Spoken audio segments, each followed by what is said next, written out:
Vice President Kamala Harris shattered multiple glass ceilings with the Biden-Harris campaign victory in 2020. She became the first woman, black person, and Southeast Asian American elected as VP.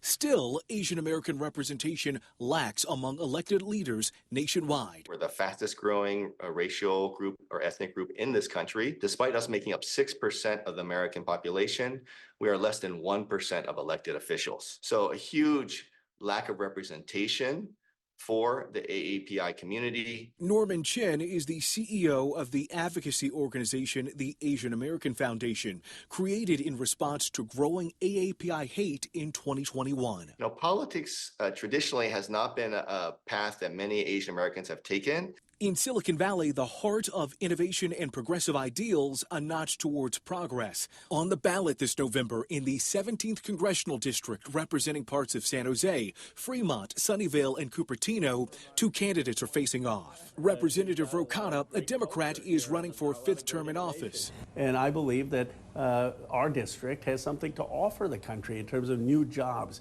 new economic opportunity. 26-year-old educator Anita Chin, a Republican, is running to unseat Kana. I felt that at that moment I needed to change my life. Something needed to be different. I needed to advocate, use my voice to speak out on behalf of others. What's special here is the who and where of this race.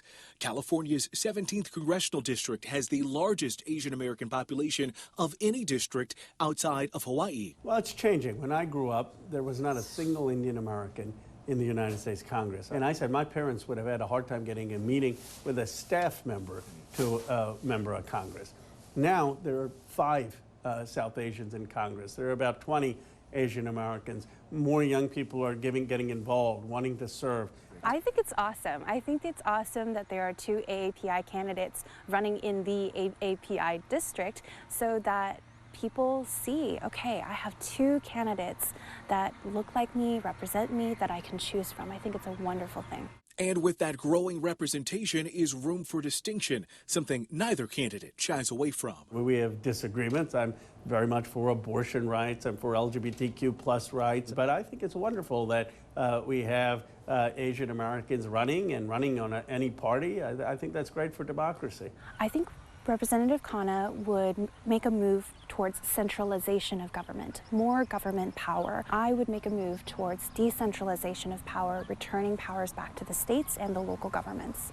For Kana, he thinks back to his family's history of fighting for equality. This is one of my favorite spots. It's with Cesar Chavez and Mahatma Gandhi. My grandfather was involved with Gandhi's independence movement and spent years in jail.